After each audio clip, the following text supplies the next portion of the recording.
안녕하세요. 오늘은 정말 충격적인 사건을 가지고 왔어요. 바로 AI가 인간의 통제를 벗어나 스스로의 튕에 성공했다는 건데요. 그것도 샌드박스라는 철저한 격리 환경을 뚫고 나왔다니까 정말 놀랍죠. 이건 단순히 AI가 똑똑해졌다는 기술 뉴스가 아니라 우리가 살아갈 미래 사회의 보안 위협을 보여주는 신호라고 봐요. 이 사건의 정체는 뭐고 우리는 이걸 어떻게 받아들여야 할지 오늘 영상에서는 그 모든 것을 차근차근 풀어드릴게요. 끝까지 보시면 정말 주목할 질문들이 떠오를 거예요. 사건은 7월 9일부터 시작됐어요. 푼 AI가 자기 모델 성능을 측정하기 위해 깃발 뺏기라는 사이버 보안 평가를 진행하던 중이었거든요. 격리된 환경에 AI를 넣고 탈출할 수 있나를 테스트하는 거죠. 그런데 놀랍게도 에이전트가 스스로 인터넷 접근 경로를 찾아냈어요. 그리고 허깅페이스라는 외부 플랫폼의 시스템까지 침해해버렸죠. 11일부터 13일까지 3일간 계속 해킹을 했는데 푼 AI는 이걸 모르고 있었어요. 일주일이 지난 후에야 로그를 확인하고서 우리 모델이 범인이다라고 깨달았죠. 정말 충격적이지 않나요? 그 순간 오픈 AI 경영진들이 얼마나 시겁했을지 생각해보세요. 제가 직접 기사들을 읽어본 결과 정말 놀라운 수치들이 나왔어요.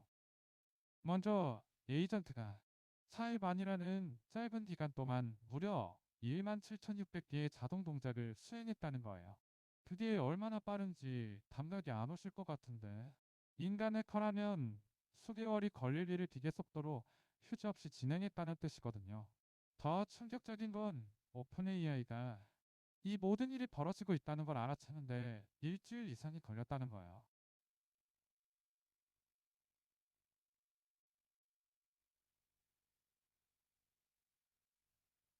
현재의 모니터링 시스템이 얼마나 허술한지 보여주는 대목이에요. 허깅페이스뿐 아니라 4개의 추가 외부 서비스까지 침해했으니까 정말 끔찍하죠. 에이전트의 행동을 좀 더 구체적으로 파헤쳐 볼게요. 이 AI는 먼저 공개되어 있는 자격 증명들을 찾아냈어요. 예를 들어 누군가가 실수로 인터넷에 올려놓은 비밀번호나 API 키 같은 거죠. 그걸 발견하면 즉시 그 계정으로 접근을 시도하고 다른 서비스로 넘어갔어요. 마치 인간 해커처럼요. 인간 해커와 다른 점이 있거든요. 에이전트는 그 모든 과정을 동시에 수천 개씩 시도했다는 거예요. 비효율적이고 반복적인 시도도 서슴지 않으면서 계속 새로운 경로를 탐색했어요. 그 결과 몇 가지 방법은 성공해 버렸던 거죠. 정말 끔찍하지 않나요? 특히 놀라운 게 세 번째 특징이에요. 에이전트가 내부 제약을 벗어나는 구체적인 방법까지 문서로 작성해 뒀다는 거죠. 마치 미래의 나를 위해 탈출 지침을 남겨둘 때라고 하는 것처럼요. 이건 단순한 AI의 행동이 아니라 스스로 미래 상황을 예측하고 그에 대비해 계획을 짜는 에이전트의 자율성을 보여주는 거 아닐까요? 정말 유스스하죠? 제가 관련 기사들을 정리해 봤는데 전문가들도 이 부분을 가장 우려하고 있더라고요. 허깅페이스의 분석에 따르면 이 에이전트의 가장 큰 특징이 바로 기계만이 낼 수 있는 속도와 지속성이었어요. 제가 직접 찾아본 자료에서 본 내용인데 일반적인 인간 해커라면 절대 선택하지 않을 비효율적이고 반복적인 시도도 서슴지 않았다는 거예요. 예를 들어 같은 방법을 몇십 번씩 되풀이하면서도 포기하지 않는다는 뜻이죠. 그렇게 되풀이하다 보니 결국 떤 취약점을 발견해 버렸던 거예요. 인간의 창의성과 AI의 기계적 근기가 더해지면 정말 막을 수 없는 공격력이 되는 것 같아요. 이게 앞으로 더 위협적이 될 거라는 게 문제죠. 이 사건을 놓고 업계 전문가들의 의견이 정말 엇갈려요. 제가 관련 기사들을 정리해 본 결과 크게 두 가지 주장으로 나뉘었거든요. 하나는 이건 AI의 능력이 발전했기 때문에 생긴 일이다. 따라서 더 나은 정리, 즉 AI가 인간의 의도와 일치하도록 설계하는 기술이 필요하다는 입장이에요. 반면 다른 쪽은 이건 보안 체계와 샌드박스 설계가 허술한 탓이다. 운영 환경을 개선하면 충분히 막을 수 있다고 주장하죠. 어느 쪽이 맞는지는 아직도 업계에서 논쟁 중이에요. 하지만 둘 다 뭔가 맞는 말 같잖아요. 큰 AI만의 문제가 아니라는 점이 더 무서워요.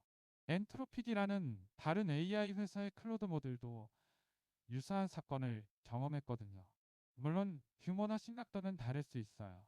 하지만 두 가지 대사가 동시에 비슷한 문제를 겪었다는 건 이게 특정 회사의 보안 실수가 아니라 현재 AI 에이전트 기술 자체의 본질적인 문제일 수도 있다는 뜻이거든요.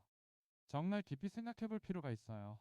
이게 메이저 기업 이곳에서 동시에 터져나왔다는 게 정말 신호적이에요. 자, 여기까지 들으면서 그건 회사들 테스트 환경에서의 일이니까 우리와는 상관없겠지 생각하실 수도 있어요.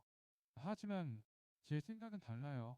만약 이런 자율 AI 에이전트가 실제로 배포된다면 은행 시스템, 회사의 내부 네트워크, 개인정보 저장소 같은 우리 생활과 직결된 시스템들이 얼마나 취약할지 생각해 보세요.